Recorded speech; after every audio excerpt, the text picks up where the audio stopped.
Assalamualaikum warahmatullahi wabarakatuh. Bismillahirrahmanirrahim. Alhamdulillahi rabbil alamin.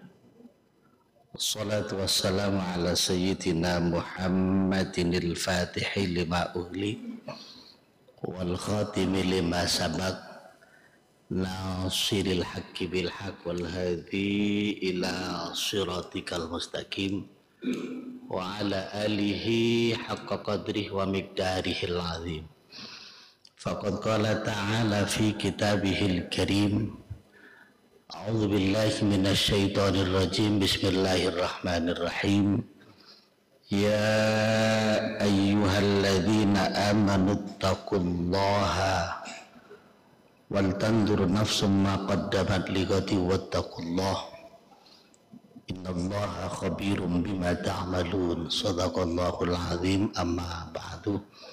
Yang saya hormati Bapak dan Ibu jamaah salat subuh Masjid Al-Wahyu yang dirahmati Allah Subhanahu wa taala. Alhamdulillah, pada kesempatan pagi ini kita masih dianugerahi oleh Allah sihah wal afiyah, sehingga mampu melangkahkan kaki kita menuju masjid ini dalam rangka menunaikan ibadah sholat subuh berjamaah, lalu iktikaf sejenak sambil mendalami ilmu Allah Subhanahu wa ta'ala.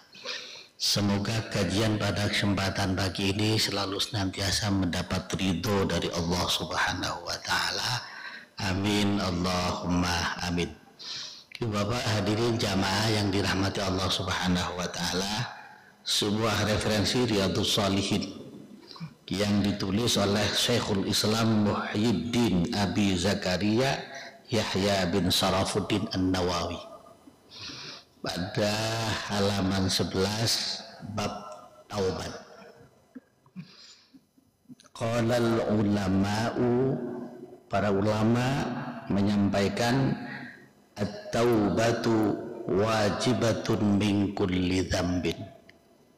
Bertaubat, menyesali perbuatan-perbuatan dosa kita, baik itu kepada kita sama manusia atau mungkin pada Allah Subhanahu wa taala, maka kita dianjurkan untuk bertaubat.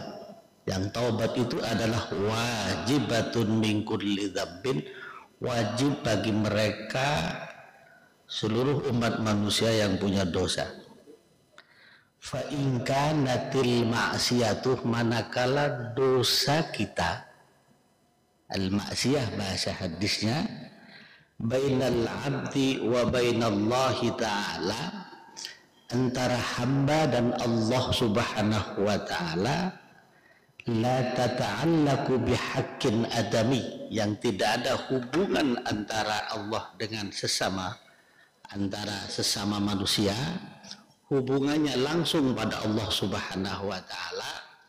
Kita punya dosa langsung pada Allah Subhanahu wa taala, tidak ada hubungan kepada sama manusia, maka di sini adalah falaha satu surut, ada 3 syarat. Beda lagi dengan kita punya dosa kepada sama manusia.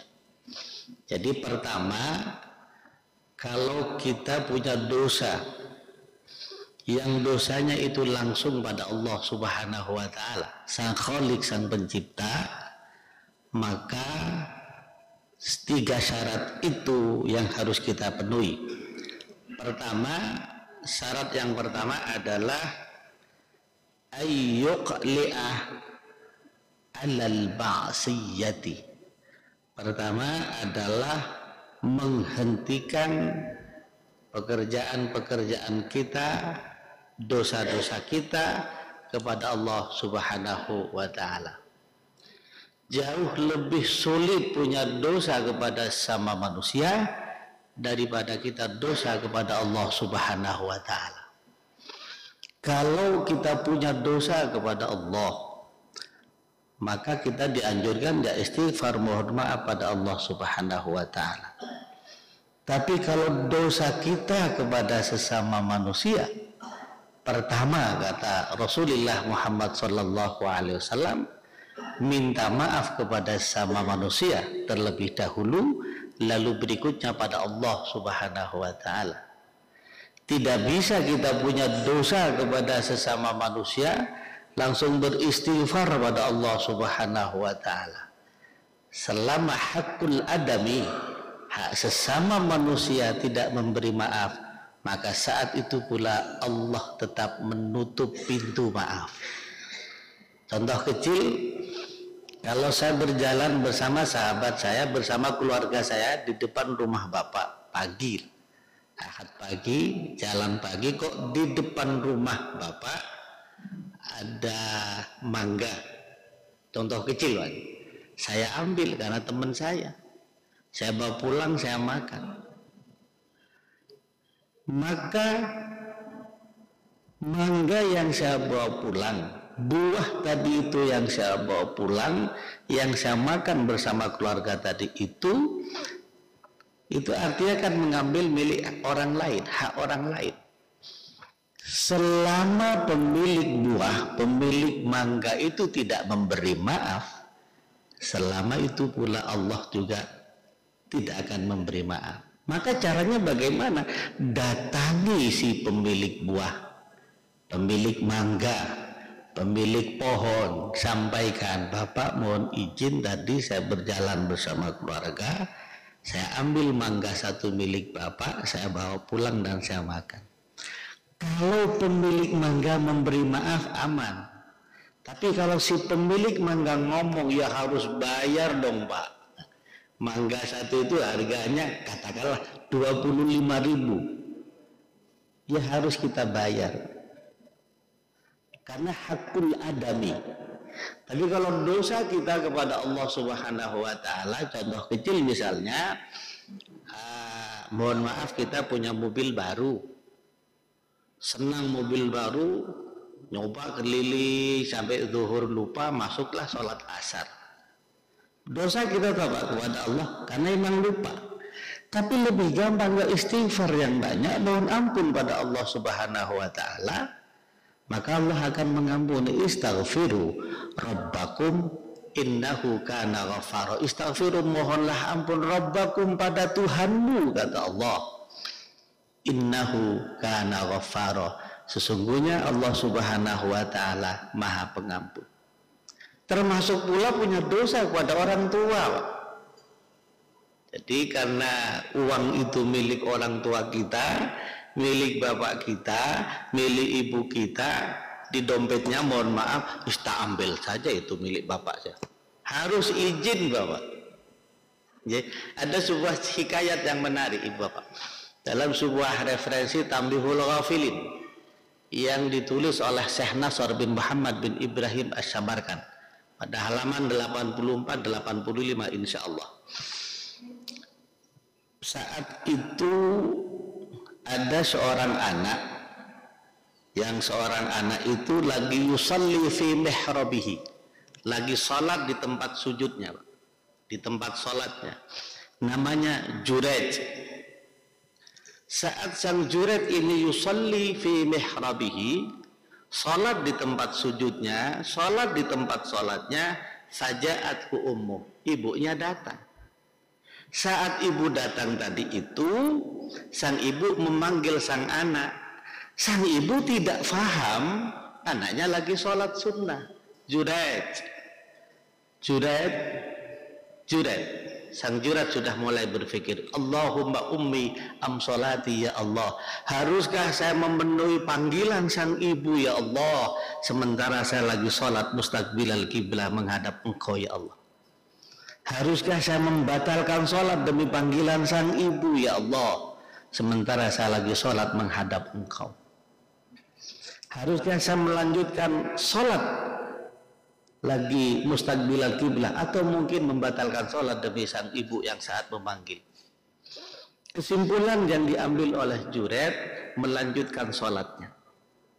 Sang ibu sabkul lisan kepencet ngomong, Pak, ibtalakallahu bil mumisat, Bahasa sederhananya, ya Allah, jangan kau ambil Juret anak saya wafat menghadap engkau ya Allah kecuali dipermalukan oleh mubisat, wanita nakal. Selesai. Beberapa bulan kemudian kanatil mumisah, ada seorang mumisah kharajat min baitiha laila, keluar dari rumahnya lailan di waktu malam. Ya mungkin lagi bekerja. Saat keluar di waktu malam itu ternyata si mubisat ini bertemu dengan seorang lelaki. Terjadilah hubungan yang di luar nikah, hubungan suami istri di luar nikah. Akhirnya fahamalat, hamil. Begitu mumisat ini hamil, keliling kampung Pak, lalu menyampaikan, Bapak Ibu, perut saya hamil. Ulah sang Juret yang pekerjaannya hanya salat di mihrabihi, di masjidnya, di musolanya, kali ini hamil.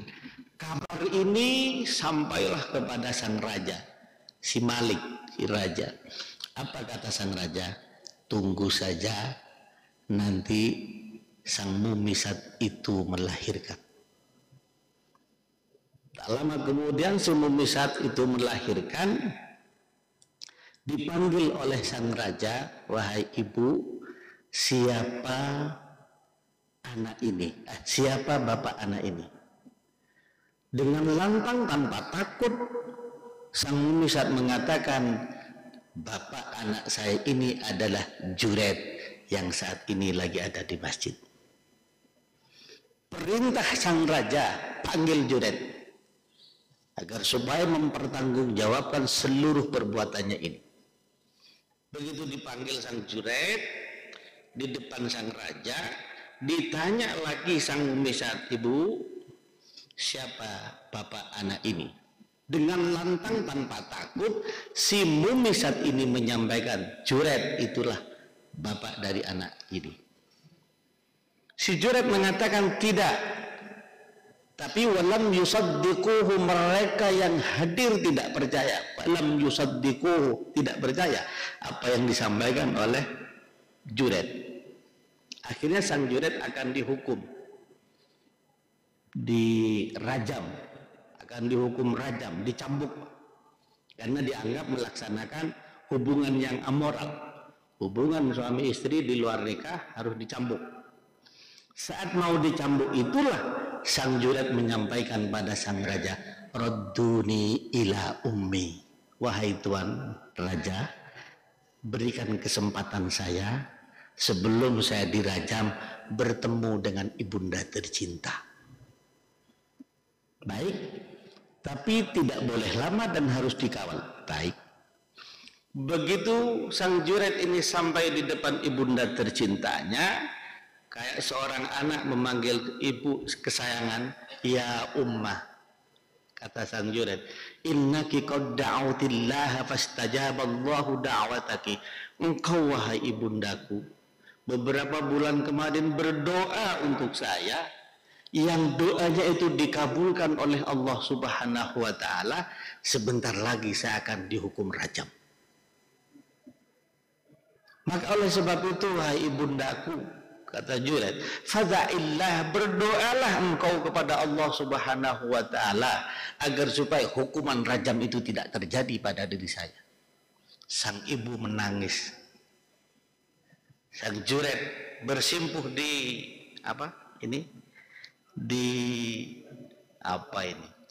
paha ya, pangkuan, di pangkuan sang ibu, sang ibu menangis menyesali perbuatan sang ibu. Bahasa tadi yang keluar dari bibir sang ibu, meneteslah air mata sang ibu, lalu menetes kena pipi Juret. Selesai sang ibu mohon maaf, mohon ampun kepada Allah dengan berbagai macam dosa-dosa itu, istighfar dan semuanya. Sang ibu menyampaikan, nak, temui sang raja, sampaikan apa adanya, nak. Ibumu tidak akan bangun dari sujud ini pada Allah Subhanahu wa ta'ala kalau engkau tidak membawa kabar gembira. dengan bermodalkan doa sang ibu, sang anak Juret berangkat di depan sang majikan. Di depan sang majikan itulah bermodalkan doa sang ibu dan tetesan air mata sang ibu yang menempel pipinya. Wahai Tuan Raja, mana anak tadi itu? Anak yang belum umur sehari penuh, Pak, baru melahirkan. Lalu al-ibham, jempol ini, Pak, jempol sang Juret diangkat, ditaruh di jidatnya, di dahinya. Apa kata sang Juret? Nah, ya walad kulman abuka, wahai anak, silahkan ngomong siapa bapakmu nak.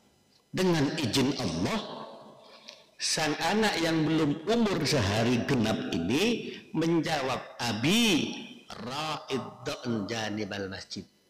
Ayah saya seorang pengembala kambing yang saat ini ada di sekitar masjid, di janibal masjid, di samping kanan kiri masjid.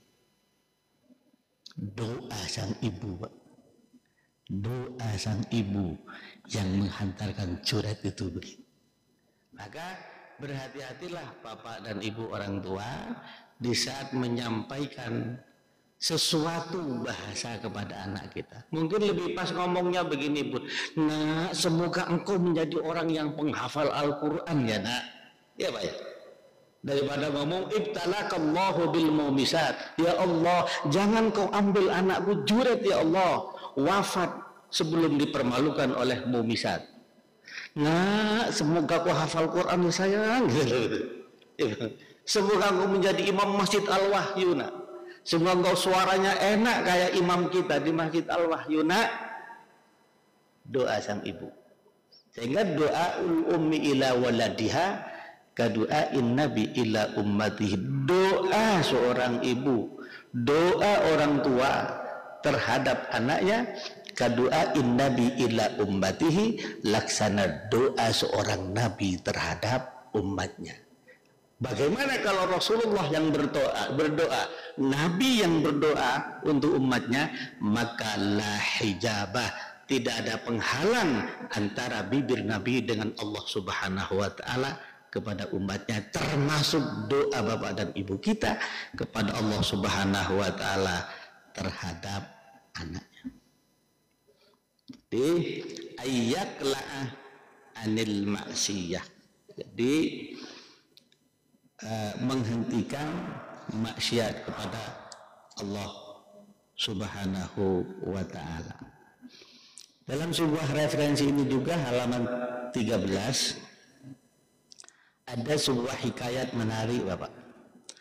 An-Nabi Sa'id bin Malikin, beliau satu saat menyampaikan annan nabiyya sallallahu alaihi wasallam qad, sesungguhnya Nabi Muhammad sallallahu alaihi wasallam menyampaikan, kana fi man kana qablakum rajulun qatala tis'atan wa tis'ina nafsa.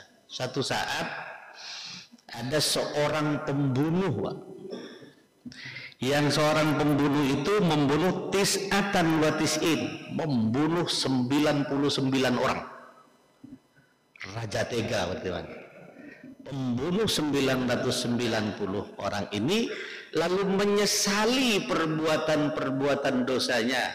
Pembunuh 99 orang ini fasa'ala an a'lami ahlil ardi, maka datang ke salah satu orang pintar yang dianggap pintar, bertanya, menyampaikan kepada orang pintar, saya sudah membunuh 99 orang. Lalu hallahu min taubatin, apakah taubat saya diterima oleh Allah seandainya saya bertaubat pada Allah Subhanahu wa taala? Orang yang pintar ini di saat ditanya faqala, dia menjawab, Pak, jawabannya la, enggak mungkin. Engkau pembunuh 99 orang lalu bertaubat kepada Allah, enggak mungkin. Karena mendengar bahasa tidak mungkin tadi itu faqatalahu fakammala bihi mi'atan, mesisan tak bunuh ya, belas mati hingga akhirnya fakammala, sudah lengkap 100 orang. Karena ditanya nggak mungkin diterima oleh Allah. Sudah 100. Begitu mendapat 100, summa sa'ala an a'lami ahlil ardi. Lalu pindah lagi kepada salah seorang orang yang alim bertanya, wahai Tuan, saya sudah membunuh, diceritakan saya sudah membunuh 99 orang, saya datang ke orang pintar, jawabannya tidak mungkin diterima taubat saya bunuh sekalian, pas sudah 100. Batin saya ini nanti jadi 111, ini 101. Lalu apa kata ulama tadi itu? Apakah taubat saya diterima oleh Allah Subhanahu wa taala seandainya saya bertaubat pada Allah Subhanahu wa taala? Apa jawabannya? Pasti diterima oleh Allah selama engkau mau menyesali perbuatan-perbuatan dosa. Caranya bagaimana? Kata pembunuh tadi, intalik ilal ardi kada fa inna biha unasun ya'buduna Allah ta'ala fa'budillaha ma'hum wa la tarji ila ardika fa inna ardun su. Maka pergilah engkau dari tempat ini ke salah satu tempat yang tempat itu di sana para umat manusia berkumpul di sana, tempatnya orang beribadah, menyembah, menghambakan diri pada Allah Subhanahu wa taala. Wala tarji ila ardika, jangan engkau kembali lagi ke tempat tinggalmu ini. Dari tempat sang ulama inilah berangkat atas petunjuknya, ternyata begitu dipersilahkan berangkat, katakanlah dari sini menuju Wonokromo, di tengah perjalanan menuju Wonokromo itu Allah berkehendak lain. Fantalaqa hatta idza nasafat tariqa fatahul maut. Ternyata sang pembunuh 100 orang ini Allah berkehendak lain, wafat di tengah perjalanan menuju tempat taubat atas instruksi ulama tadi itu. Di tengah perjalanan wafat, akhirnya dua malaikat itu fakhtasamat fihi malaikatur rahmah wa malaikatul adab. Dua malaikat bersengketa, malaikat rahmat dan malaikat bagian menyiksa. Ini harus masuk neraka. Loh, kenapa? Sudah 100 orang yang dibunuh. Kata malaikat rahmat, enggak mungkin. Dia sudah ingin bertaubat kepada Allah Subhanahu wa taala, sudah menyesali perbuatan-perbuatan dosanya. Enggak mungkin, dia harus masuk surga. Bersitegang antara malaikat rahmat dengan malaikat azab, yang pemberi rahmat dan adab, bersitegang. Yang satu harus masuk neraka karena 100 orang yang sudah dibunuh, yang satu ini kan sudah menyesali perbuatan dosanya, lalu mohon ampun pada Allah Subhanahu wa taala, maka ini masuk surga. Karena dua lagi diskusi hebat, ja'at taiban mukbilan, lalu Allah utus malaikat.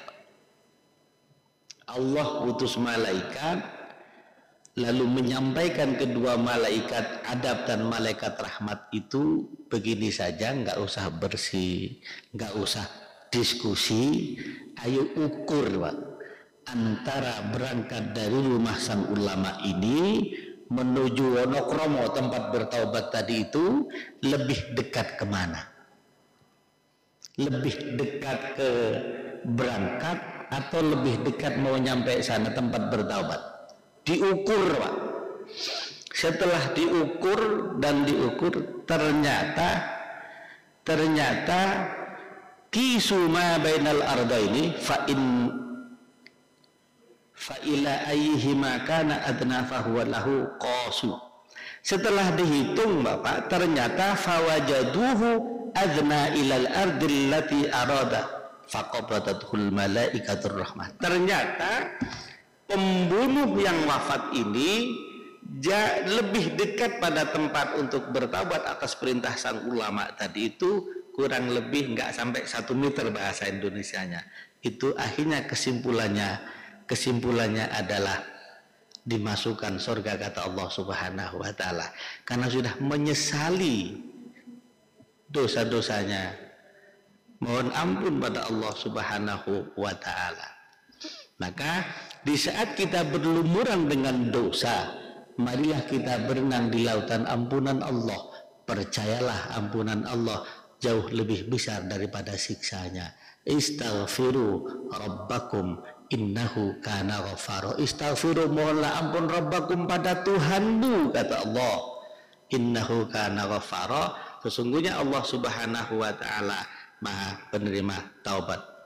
Yang pertama, syarat yang pertama adalah di saat bertaubat tadi itu ayyaqla'a anil maksiyah, menghentikan perbuatan-perbuatan dosanya. Yang kedua syaratnya ayyandama ala fi'liha. Yandama itu menyesali apa yang ia kerjakan. Menyesali itu bukan seperti kita apa bahasanya kapok-kapok lombok itu.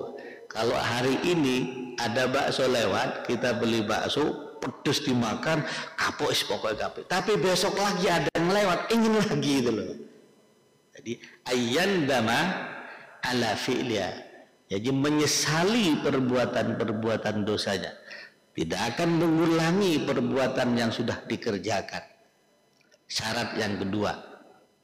Lalu yang ketiga, syarat yang ketiga adalah ayyazima alla ayyauda ilaihi abada. Yang ketiga, tidak akan mengulangi untuk yang kesekian kalinya. Tidak akan mengulangi untuk yang kesekian kalinya. Di saat kita punya dosa kepada Allah Subhanahu wa ta'ala. Tapi di saat kita punya dosa kepada sesama manusia, syaratnya ada 4. 1, 2, 3 sama ditambah 1. Satu berikutnya adalah yang keempat adalah kalau kita punya dosa kepada sama manusia, datangi yang bersangkutan, mintakan maaf. Yang sudah saya contohkan tadi di awal. 4. Datangi. Wah ibu, saya kemarin sempat ngerasani panjenengan ibu, mohon maaf. Mohon maaf, datangi. Minta maaf. Apalagi di saat kita punya utang, Pak. Saya utang dulu, Pak. Insya Allah minggu depan saya bayar. Begitu masuk minggu depan kita belum punya duit, atau mungkin punya duit masih belum mau bayar dulu, bertemu dengan yang bersangkutan ini bingung toh, Pak. Mestinya ke masjid harus lewat sana, lewat sono tuh, takut ketemu. Akhirnya beralibi lagi. Karena harus berbohong, saya punya duit tapi duit saya untuk anak sekolah bla bla bla. Ketemu lagi beralibi lagi. Akan datangi mereka, mohon maaf. Ibu bapak hadirin jamaah yang dirahmati Allah Subhanahu wa ta'ala, pernah satu saat Rasulullah menangis Pak di masjid di Madinah. Di saat Rasulullah menangis di Madinah ini, ada sahabat Rasulullah Sa'ad bin Auf datang menghadap pada Rasulullah. Ya Rasulullah, kenapa engkau menangis ya Rasulullah? Kenapa engkau sedih ya Rasulullah? Padahal engkau adalah satu-satunya hamba Allah yang dosanya diampuni, ma taqaddama wa ma ta'akhkhar. Dosa yang lampau, dosa yang akan datang sudah diampuni oleh Allah. Tapi kenapa engkau menangis? Kata sahabat Rasulullah Sa'ad bin Auf. Pertanyaan ini dijawab oleh Rasulullah, atakhawafu ala ummati asyirk wa sahwal khafiyah. Wahai Sa'ad, yang saya takutkan besok di saat saya menghadap Allah Subhanahu wa ta'ala, umatku syirik. Sa'ad bertanya pada Rasulullah, atusyriku ummatuka min ba'dika ya Rasulullah, ya Rasul, apakah ada di antara umatmu setelah engkau menghadap Allah umatmu syirik? Qala na'am. Rasulullah menjawab ada. Amma innahum, akan tetapi yang dimaksud syirik dalam konteks hadis ini, innahum la ya'buduna syamsan, mereka tidak menyembah matahari. Wa la ya'buduna qamaran, mereka tidak menyembah rembulan. Wa la ya'buduna hajaran, mereka juga tidak menyembah batu. Walakinnahum yura'una bi'amalihim, akan tetapi mereka beramal bukan karena Allah, melainkan pamer kepada sesama manusia. Pamer. Kalau bukan saya Pak Farmadi, lampu ini nggak mungkin ada. Saya kan yang belikan. Dengan harapan mereka paham, oh Pak Farmadi yang beli. Pamer. Ini yang sempat ditangisi oleh Rasulullah Muhammad Shallallahu Alaihi Wasallam. Maka di saat kita beramal berbuat, monggo kita niatkan betul-betul karena Allah Subhanahu Wa Taala. Bahkan di saat kita beramal berbuat, kalau memang itu betul-betul karena Allah Subhanahu Wa Taala, amal kita yang ikhlas, perbuatan kita yang ikhlas tadi itu akan memberi pertolongan kepada kita. Hadis Rasulullah dalam bab ikhlas di referensi yang sama ini. Salah satu, ada tiga, salah satunya ada 3 orang, intolaqu thalathatu nafarin mimman kana qablahum fa'awahumul mabit ila ghar. Dahulu kata Rasulullah ada 3 orang yang naik gunung, turun gunung, berekreasi, akhirnya masuklah ke dalam gua. Begitu masuk ke dalam gua, fasadat alaihimul ghar, ternyata pintu gua tertutup oleh batu yang amat sangat rapat. Bingung Pak, dalam gua pintunya tertutup oleh batu yang amat sangat rapat. Jangankan gua, kamar mandi terkunci di dalam, suami sudah berangkat kantor, anak lagi sudah berangkat sekolah, bingung Pak, handphone nggak dibawa. Terus ngapain masuk kamar kecil bawa handphone kan juga bingung Pak. Apalagi ditambah kamar kecil kita kedap suara, bingung. Ini akhirnya ketiga orang ini berdiskusi kecil Pak. Kita ini tidak mungkin keluar dari kamar, dari dalam goa ini, sementara pintunya tertutup rapat oleh batu yang amat sangat besar. Diskusi-diskusi artinya akhirnya menemukan makhraja, jalan keluar. Kita bisa keluar dari dalam goa ini, ayo kita bermunajat kepada Allah, mengenang perbuatan yang baik, yang perbuatan yang baik itu betul-betul karena Allah Subhanahu Wa Taala. Salah satunya orang yang pertama sudah mulai mengenang perbuatan yang baiknya, berdoa, memohon kepada Allah. Nah, etika berdoa itu kata Profesor Dr. Ali As-Sobudi dalam sebuah referensi tafsirnya Sahfatut Tafasir, pertama ayastaqbilal kiblah, kalau memungkinkan harus menghadap kiblat. Yang kedua, yarfa aydiyahuma, mengangkat kedua belah tangannya. Karena etika meminta tuh. Sama anak kita, wun, cucu kita mau minta sesuatu kepada yangkung yang tidak, wun, kan tangannya pasti begini tuh. Nggak mungkin wun tangannya begini, wun bah. Pun. Tuh. Lalu awali dengan istighfar dan sholawat, minta pada Allah Subhanahu Wa Taala. Nah, orang yang pertama sudah mulai begini, ya Allah, dahulu saya punya ibu yang sudah sepuh, sudah tua ya Allah. Di saat saya pulang kerja ya Allah, sang ibu selalu meminta susu kesukaannya. Suatu saat ya Allah, saya pulang dari bekerja karena banyak kesibukan di luar kantor, di luar rumah itu ya Allah, saya pulang terlalu malam, terlambat. Tapi susu kesukaan ibunda tercinta saya bawa. Begitu nyampe di rumah, saya melihat ibunda saya lagi dalam keadaan tidur pulas. Saya tidak berani membangunkan sang ibu ya Allah. Ini dalam kenangannya Pak, dalam berdoa, hanya mengenang perbuatan yang baik. Saya tidak berani membangunkan sang ibu ya Allah. Saya khawatir ibunda kaget. Sebagai konsekuensinya ya Allah, saya berdiri, saya duduk di depan sang ibu, di samping sang ibu, sambil memegang susu kesukaan sang ibu. Saya khawatir sang ibu bangun, tinggal saya mempersilakan, tafadholi israbi ya ummah, silahkan minum wahai sang ibu. Satu saat sang ibu bangun mau sholat malam, saya persilakan, wahai ibu mohon maaf saya datang terlambat, bukan unsur kesengajaan, karena banyak kegiatan di luar rumah, maka silahkan engkau minum, tafadholi israbi ya ummah, silahkan kau minum wahai ibu. Sementara sisa susu ini sudah ditunggu oleh anak dan istrinya. Selesai bermunajat kepada Allah, mengenang perbuatan-perbuatan yang betul-betul karena Allah Subhanahu wa taala, in kuntu fa'altu ibtigha'a wajhik ya Allah. Ya Allah, kalau memang yang saya kerjakan itu ya Allah, menyiapkan susu tiap hari untuk ibunda tercinta dalam mereka mengharapkan ridhomu ya Allah, maka fafarij anna ma nahnu fihi, bukakan pintu gua itu ya Allah.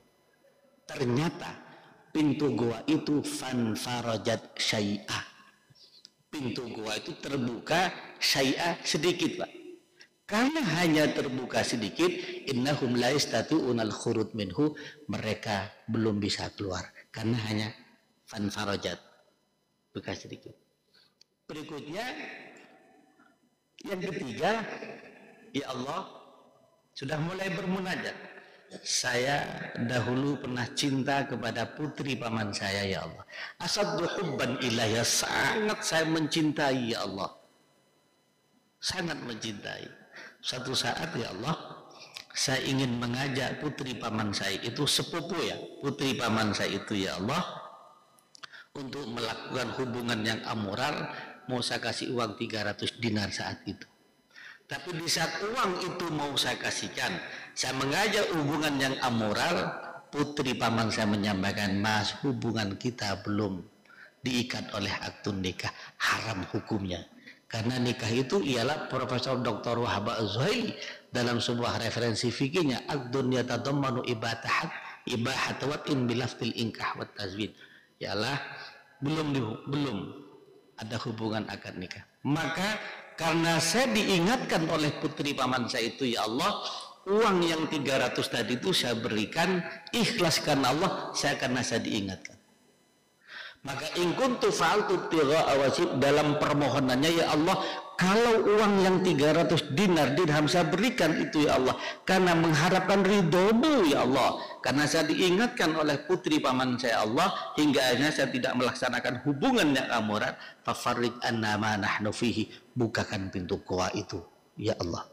Ternyata fanfarajat syai'a, pintu goa terbuka syai'a, sedikit Pak. Karena terbuka sedikit, innahum la yastati'unal khurud minhu, belum bisa keluar. Lalu yang ketiga Pak, ya Allah, dalam kenangannya, mengenang perbuatan yang baiknya, ya Allah, dahulu saya punya karyawan banyak, al-muwaddafun, karyawan banyak. Salah satu di antara karyawan saya itu ya Allah keluar tanpa pamit, sementara gajinya dalam 1 bulan belum diambil ujrohnya.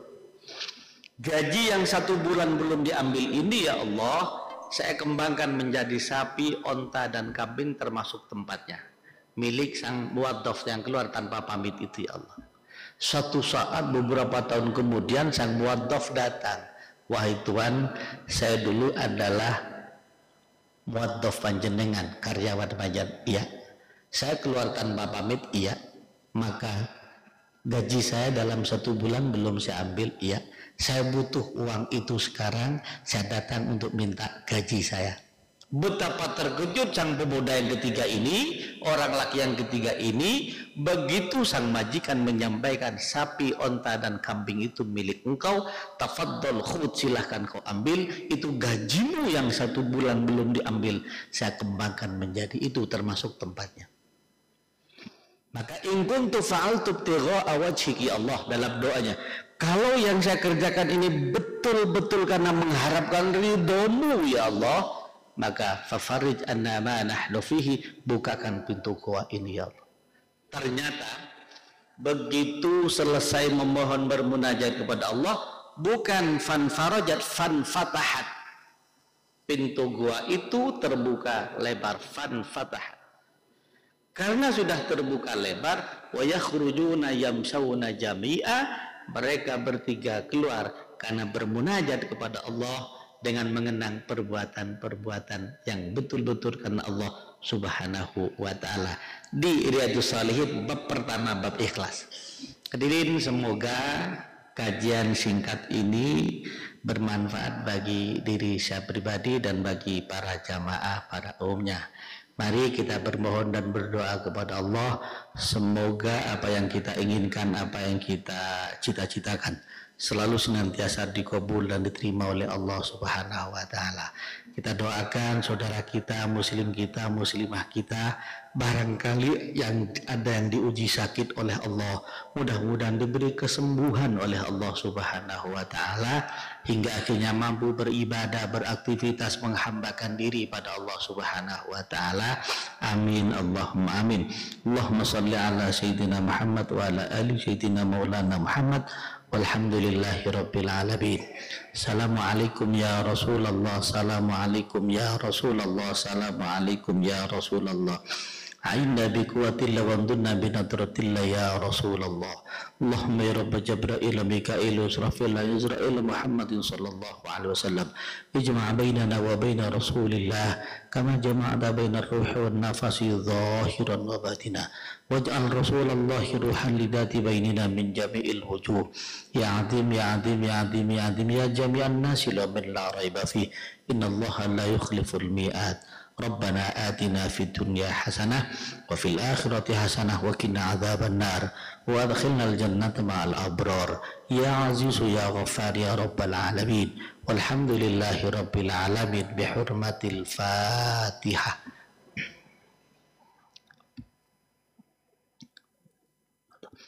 Kurang lebihnya mohon maaf. Assalamualaikum warahmatullahi wabarakatuh.